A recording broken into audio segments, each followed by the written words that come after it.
燕如，你不知不覺都學咗一段時間啦喎，嚇！你而家仲係1年班啊？咁9月開始學，即係學咗幾耐啊？10個月。10個月。咁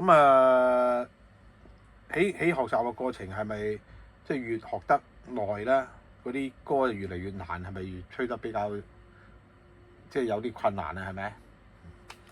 咁咧其實咧呢個咧都好正常嘅，學習上遇到困難好正常嘅。咁但係咧，其中一個有困難嘅原因咧係我哋已經唔記得咗我哋最早學嘅嘢。你仲對我哋第一堂有冇印象？就算記得都可能冇用到啦，係咪？我哋咧要即係重溫一下，希望咧對你嘅演奏咧係有啲幫助。OK， 第一件事我哋嘅發音咧嗰個原理係點樣㗎？係我哋吹響支喇叭定係支喇叭自己響嘅？吹響。我哋吹響支喇叭佢我哋咁樣吹響佢係定唔係㗎？唔係。唔係㗎，係啦。你記唔記得第一堂咧，老師點樣教你整響支喇叭？吐音。有吐音啊！不過我哋吐音之前咧，我哋嘗試整響支喇叭。我哋咧送啲氣入嗰支樂器度，記唔記得？冇聲㗎嘛，初你試下。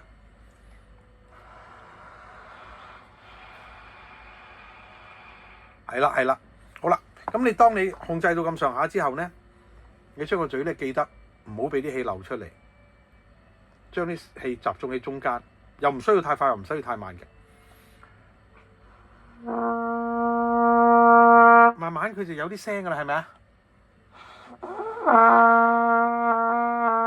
係咪啊？唔需要大力噶，你再試多幾次。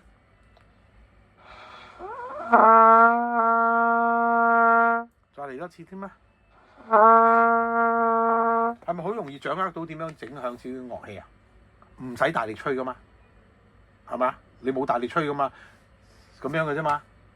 好啦，咁但係問題而家有個情況咧，就係你咁樣噴氣嘅時候咧，佢開頭嘅時候唔知幾時會響，咁啊響與唔響之間咩咪有啲唔肯定嘅時刻，係嘛？嗰啲聲咁點樣解決呢個問題啊？再練習多啲。用條脷。我哋用條脷吐音啊嘛，所以我哋後來就有吐音啦，係咪啊？嗱，我哋試下將頭先嗰個情況加翻條脷喺前邊。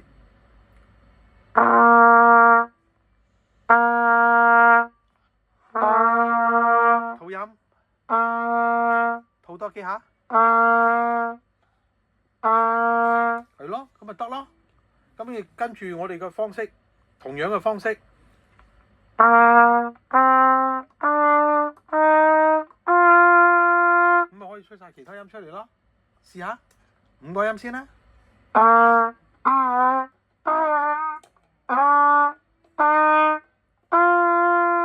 嗱，你要保養樂器啦，頭先個掣棘咗啦嚇，我哋再做一次啦。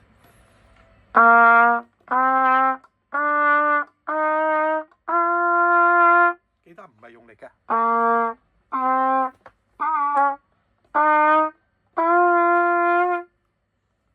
啦，咁頭5個音做好啦，第一個8度。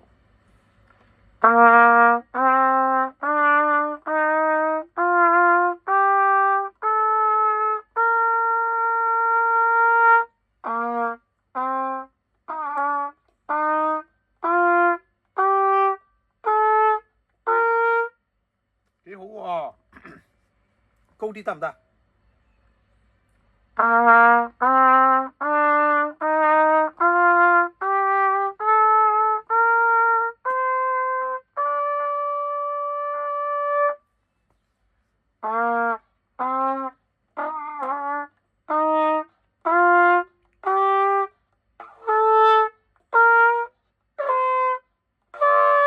？OK， 我哋向難度挑戰下。你有少少咧，一當覺得啲音難嘅時候咧，你就大力咗。No need，好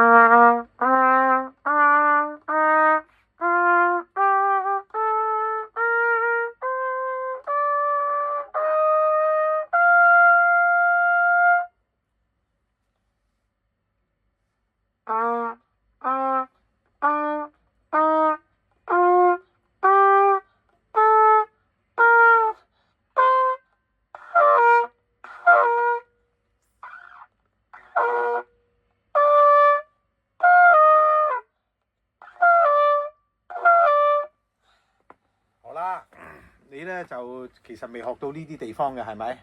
啊，不過記住咧有幾樣嘢啦。我哋演奏嘅方式一樣嘢，咁但係除咗我哋嘅技術好唔好之外咧，你都要睇下你嘅樂器保養得好唔好嘅喎。頭先我已經見到有個掣唔得啦，係咪啊？咁如果樂器有漏氣咧，啲高音係好難吹嘅。所以有啲樂器太舊咧，就用唔到嘅。